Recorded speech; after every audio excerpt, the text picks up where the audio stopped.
Chapter 1, Part 3, we are going to start and look at number 28, where we have a function machine of f of x is equal to 6 over x minus 3. So we are going to plug in different inputs. The first one is a negative 3.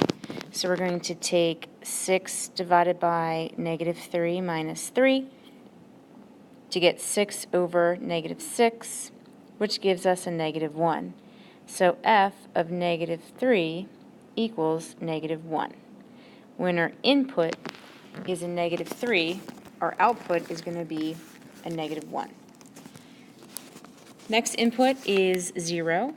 So when we plug in 0 for x, 6 is going to be divided by 0 minus 3, which is going to be 6 divided by negative 3, which will give us negative 2. So f of 0 equals negative 2. When the input is 0, the output is negative 2. F of 2, so we'll do 6 divided by 2 minus 3, which is 6 divided by negative 1, which is negative 6. So f of 2 equals negative 6. Input is 2, output negative 6. And then the final one, 6 divided by 3 minus 3, is 6 divided by 0, which we can't do. This is going to be undefined. We can never divide by 0. What happened when you found f of 3? Well, we're going to say that it is undefined. We can't divide by 0. So x cannot equal 3. So at 3, it doesn't exist.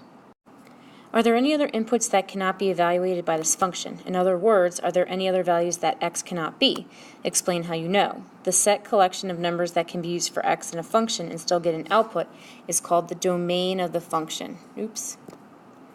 It's the domain. The domain is a description or list of all possible x values for that function. And we're going to get into domain and range a little later. So we're looking at all the possible x values. Well, if we go back into the problem, when we did that f of 3, that could not work. So the domain is going to be all real numbers, so any number, fraction, decimal, negative, all real numbers except 3. Because at 3, it was undefined. What other types of functions have you looked at thus far in this course or in previous courses that have limited domains? We've talked about the square root function and how that has a limited domain. If you look back at number 12 in the note packet, we tried to take this square root, I think it was negative 9 minus 2, and we can't take the square root of a negative number at this point, so that's going to affect the x values that you plug into that function, so that's going to be limited. So we'll say that you can't have a negative number inside the square root symbol.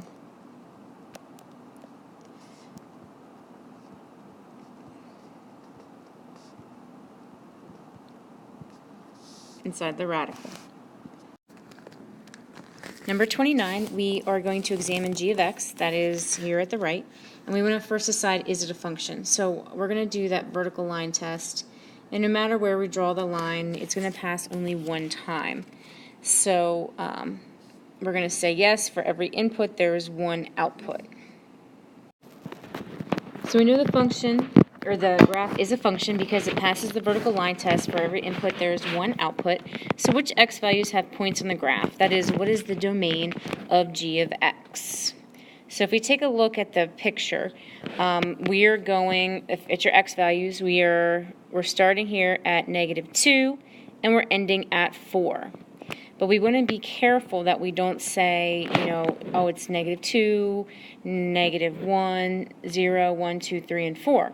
We want to consider all of those whole numbers, decimals, fractions, anything in between negative 2 to 4. So our domain is going to be the x values in between -2 and 4, including -2 and 4. So, what are the possible outputs of g of x?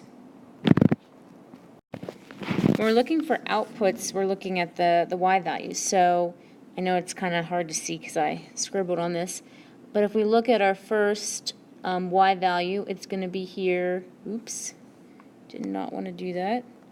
It's going to be here at -1, and then the highest y value is going to be up here at 3. So, and again, we are including all the points in between all the real numbers. So we are going to say the possible outputs for g of x are y values between,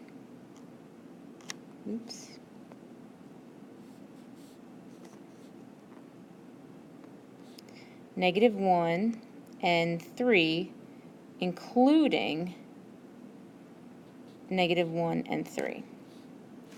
So this is called the range. So the range is your y values. Ricky thinks that the range of g of x is only -1, 0, 1, 2, and 3.